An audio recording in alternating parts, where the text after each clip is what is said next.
Part 5. Words to Entrance. Have you ever invited someone, even yourself, to say what you mean and mean what you say? If only speech was so easy. In any face-to-face communication, people take only part of the meaning from the words that come out of your mouth. Your body language, all those movements and gestures, and the tone of your voice transmit the rest. Think of an iceberg. The tip above the surface is like the words you say. NLP says this is the surface structure of our language. Beneath the surface lies the rest of the iceberg, the home of the whole experience. NLP calls this the deep structure. Richard Bandler and John Grinder, the founders of NLP, discovered that when people speak, they naturally adopt three key processes with language, which they labeled as deletion, generalization, and distortion. We delete information by not giving the whole story. We make generalizations by extrapolating from one experience to another, and we distort reality by letting our imaginations run wild. By watching and analyzing two different, highly experienced therapists at work, Bandler and Grinder came up with the NLP meta-model as a way to explain the link between language and experience. The meta-model offers a series of questions that enable you to overcome the deletions, distortions, and generalizations that people make. Asked in a gentle way and with rapport, these questions let you gather more information to define a clearer picture of what is really meant. Here are some examples of questions to help you expand the other person's viewpoint. First, deletion. I've been out. Where specifically have you been? Or, help. What do you need help with? Or, she's better than me. Better at what than you? Then, generalization. We have to do this. What would happen if we didn't? We always do it this way. Every single time? What would happen if we did it differently? Now, distortion. You're going to love this. How do you know that? Who says? His voice makes me angry. How does his voice make you angry? To gather deleted information, ask who, what, when, where, how. As regards generalization, beware the always, musts, and shoulds. Rigid black and white thinking that allows for no grey scale creates unhelpful generalizations about other people and situations. The problem with distortion is that most people don't realize that the distortion represents not the truth, but their own perception. For example, have you ever come out of a meeting with a group of people and all had a different understanding of what happened? But remember, creativity relies on the ability to distort reality in a way that makes new and interesting connections. It supports your ability to explore your own inner world, your dreams, and lets your imagination run wild. The really good thing about the meta-model is the way it helps you clarify vague statements. Meta-model questions give you powerful verbal tools. They let you use language to gain clarity and get closer to somebody's experience. Here's a tip. When you use the meta-model, challenge distortions first, then generalizations, and then deletions. If you begin with deletions, you may get more information than you can handle. I turn now to the Milton model. The Milton model is a set of language patterns that you can use to take somebody into an altered state of consciousness. In this condition, they're able to access unconscious resources, make changes, and solve their own problems. The Milton model is named after Milton H. Erickson, a man considered the most influential hypnotherapist of our time. The Milton model uses all the same patterns that the meta-model uses, except in reverse. It deliberately adopts vague language that can be interpreted widely. While the meta-model aims to gather more information, the Milton model aims to rise above the detail. Just as in a meta-model, the Milton model identifies three key types of pattern. You'll see the same deletions, generalizations, and distortions that happen in normal speech, but while the meta-model asks questions to gain specific details missing from general statements, the Milton model makes statements that are deliberately very general in nature. The effect of this is to relax the person you're speaking to. Often, a tag question is added to the end of a statement to invite agreement. Tag questions are a deliberate and very effective device that distracts the recipient's conscious mind with something they can agree with. This is easy, isn't it? You can, can't you? Embedded commands are used. The purpose of the embedded command is to send directions straight to the unconscious mind, with a conscious mind blocking it. The tone of voice can mark the commands out from the rest of the sentence. For example, I'm curious about whether you will learn to relax and let yourself be comfortable in a few moments. Then there are double binds. Double binds give people a choice, but limit it. You've covered the options and assume that the result you want will happen. When will you clean up your clutter? Before you've had lunch? Or after?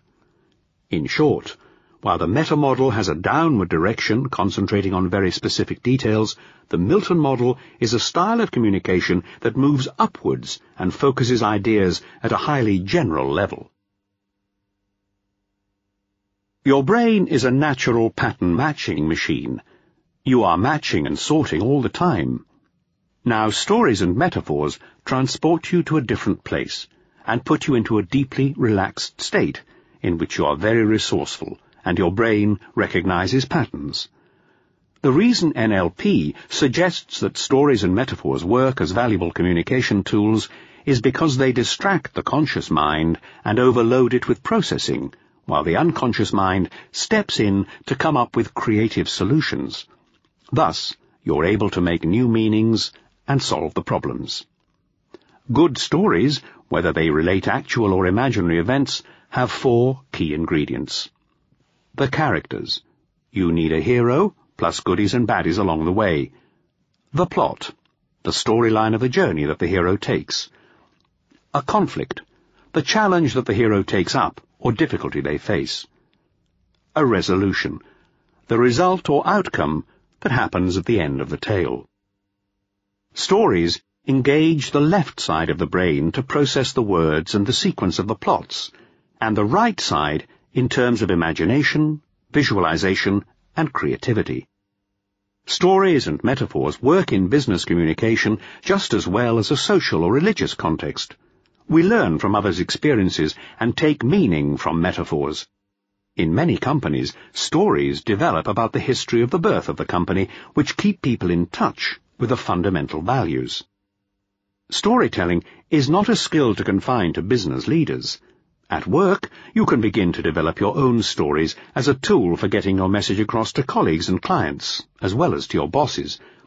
Stories from your own experience can dramatically enliven an explanation of a dry subject like customer service, quality control, software programs, or safety procedures.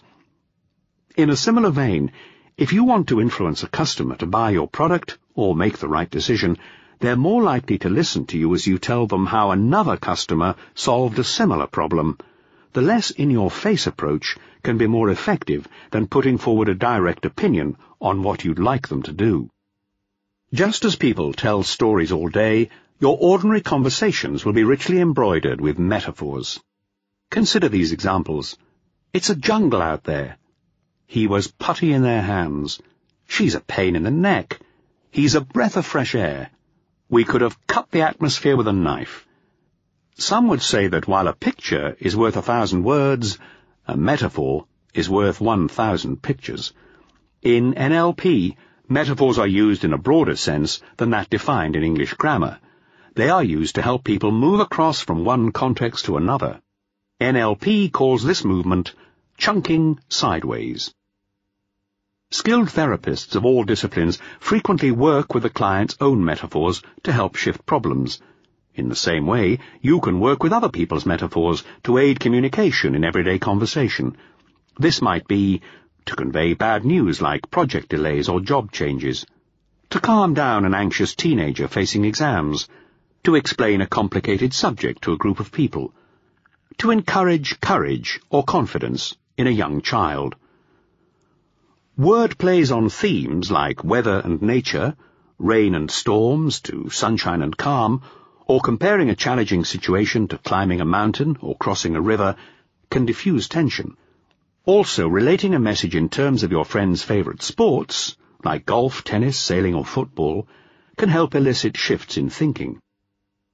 As an example, when your colleague at work tells you, "This project is a real nightmare," you can gently drop words around sleep and dreaming into the conversation to gain more information or lead them to a more positive state of thinking.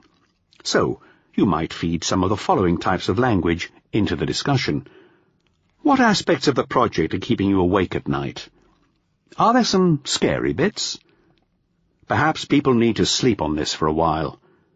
How would you like to get this put to bed? And, so, in your wildest dreams, what would you see happening? NLP distinguishes between direct and indirect types of metaphors. A direct metaphor compares one situation with another when there's an obvious link in terms of the type of content. An example would be to compare learning a new software application with learning to drive. Both are about learning. An indirect metaphor makes comparisons which are not immediately obvious, so it might compare learning the software with cooking a meal or planning a holiday. Such indirect metaphors form the basis of the most creative advertising campaigns. In storytelling, the most compelling stories are those that come from someone's heart. Even if you'd not thought of yourself as a storyteller before now, here's a way to capture and record storylines in a journal that you can adapt later. First, think of a situation that has generated an emotion and write it down. For example, joy, laughter, fear, anger, surprise, confusion, disbelief. Next, name your characters. Who was involved? Then, put down 3 key points of the storyline. Next, describe the outcome. In other words, how did it end? Then note something funny or interesting resulting from the story and explain what you learned. Finally, list your ideas for developing this story. Identify where, when, and to whom you will tell it. Stories develop and change over time. Come back to the journal at regular intervals to extend your repertoire. Effective storytelling is a fabulous skill that's worth learning. A well-told story captures the audience and remains with the people long after the other details of an event are forgotten. Here are some suggestions for you to hone your technique. Start with simple stories and then get more adventurous as your skills grow. Folk and fairy tales adapt well to any context. Tell a humorous story with a deadpan serious face and you'll have much more impact. Speaking from the heart rather than reading from a book or script is more powerful, and people will allow you to be less than word perfect. Stimulate your audience's senses so they can see vivid pictures, hear the sounds, get in touch with feelings, even smell and taste the delicious tale you've concocted for them. And think about how you will begin your story to attract attention and retain interest. I'm moving on now to deal with how to ask the right questions. When you know the right questions to ask, you'll get the results you want much faster. Right questions are incisive questions, those that put your finger right on the nub of an issue, that have a positive effect in the shortest possible time. The wrong questions are those that send you off course, meandering down dead ends, gathering interesting but irrelevant information. Before rushing on to the critical question you'd probably like to get answered, what are the magical questions that do make a real difference, take a quick breather to consider how to ask questions when you're working with other people, which is just as important as the what to ask. Have you ever wondered how many questions you ask that make assumptions based on what you want and your map of reality rather than what the other person wants? It's very hard not to project our ideas, needs, and enthusiasms onto others. For that reason, most questions are not clean. They assume something, as in the famous, "When did you stop beating your wife?" If you want to be respectful of other people's views, then notice how well you can avoid prejudicing the result of a discussion. Are you telling somebody else what to do based on what you would do yourself? The art of influencing somebody else to change is to model that behavior yourself. If you want somebody to be curious, Then be curious yourself. If you want someone to be positive and helpful, then you too need to model that behavior. In short, the way you are with other people will determine the way people are with you. So, as you ask questions, do so with awareness of how you are. Here's a tip. It's really helpful to pause for a moment when one person has finished speaking, and in turn let yourself think before you speak. Pauses give other people critical space to process what you've said and consider their reply. Listening to others is a generous act and an undeveloped, undervalued skill. Another tip. Make positive statements the norm. When I say to you, don't think of a pink elephant, what happens? Yes, of course, you immediately think of a pink elephant. You just can't help it. The brain doesn't distinguish the negatives. It ignores the don't and thinks do. Once you've thought about what you want, the next check question is, what will that do for me? You may have a goal, to bid for a new business project, or to take up a new sport, or to leave your job and go trekking in Nepal. Ask yourself this question, what will that do for me?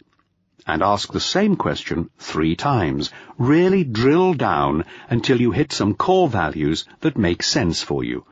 Otherwise, you'll be choosing to do things that really take you meandering down the side lanes rather than staying on track for where you want to get to. You make decisions all the time, but are they always the right ones? Here are 4 key questions that you can ask yourself or someone else to guide you in making a decision. A life-changing one or something smaller. What will happen if you do? What will happen if you don't? What won't happen if you do? What won't happen if you don't? The decisions can be major. Shall I leave my wife? Shall I move house, change career direction, have a baby? The questions focus your attention and challenge your thinking. If you make a change in one area of your life at the expense of another area, the chances are that change is not going to last.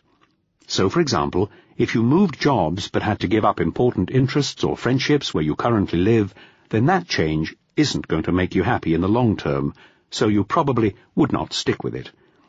If you accept the NLP presupposition that there's no such thing as failure, just feedback, then you won't be afraid of asking questions in case you get answers you'd prefer not to hear. Tune into the feedback you get for yourself as well as others as you ask the right questions.